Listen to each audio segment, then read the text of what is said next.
Welcome back. You're still watching Good Morning Zimbabwe. Still in the first hour. 28 minutes to 7 is the time. The Youth Forum Zimbabwe will this Friday through to Saturday engage government, industry, and other relevant stakeholders on the need to address youth unemployment in Zimbabwe. To discuss this further, we are joined by the organization's coordinator, Mr. Wellington Zindore. Mr. Zindore, welcome you to Good Morning Zimbabwe. Thank you very much. Can you tell us more about youth unemployment in Zimbabwe? I think youth unemployment in the country is one of the devastating challenges that the country is faced with right now at the moment. And I think we are seeing a generation that has lost hope, a generation that has not been given an opportunity to at least have some livelihood. In their lives. So we are seeing that a lot of young people, particularly from the colleges, are being driven into negative coping mechanisms. As you might be aware that Zimbabwe is churning out close to 300,000 young graduates into as new employment entrants. So these people are not finding any means of coping. So most of them, they are finding themselves into drug abuse. And also, other negative coping mechanisms like prostitution, and also you're seeing a high influx of young people crossing to neighboring countries to do menial jobs that you cannot expect our graduates, to be undertaking. Mm-hmm. And now, as an organization, what are you doing, or what have you done in order to address this situation? I think, the situation of unemployment is quite a very complex, subject. So as an organization, we are quite very aware that this is not an issue that we can undertake on our own. So we have been working with quite a number of other stakeholders, like, the private sector, the non-governmental organization, and also government departments, to a meaningful, element. For example, our Zimbabwe Youth Council. So I think we have been largely looking at availing, information to young people, particularly in the communal and rural areas, about some of the existing opportunities that they can actually be able to, take part in order to address the issues of unemployment. You look at, for example, the government youth fund. There have been lack of information in terms of access, and also other existing opportunities that have been availed by the private sector and also the non-governmental organizations. So what we have largely been doing has been to mobilize these young people to take part, to approach the relevant stakeholders, and see if they can be able to take part and at least benefit from the opportunities that have been availed. And what has the response been like from the young people?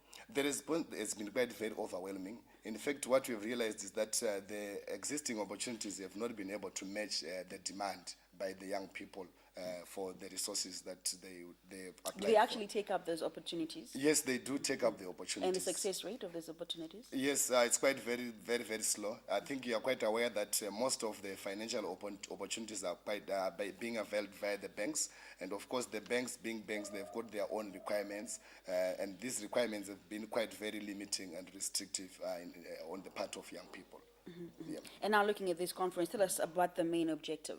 Yeah, the main objective of this conference is also to allow young people to come together, engage, industry, government, and also non-governmental organizations, and to just give them a platform to reflect, discuss, and see what other interventions and actions do they need to undertake for them to actually unlock opportunities, to actually drive government, to create the necessary political will from government for them to, create the necessary conditions for this country to avail employment to young people. Mm-hmm. And now, going back to the issue that you spoke about in terms of engaging government, industry, and relevant stakeholders, what did industry say when you were engaging them? Yeah, the response is quite overwhelming. I think you see one thing that you have to realize that there is this understanding that government has got the political power to unlock the opportunities and also the potential of this economy. So I think everyone is laying the blame on government. So I think from our standpoint, we believe that government, the ball is in government's court to try and do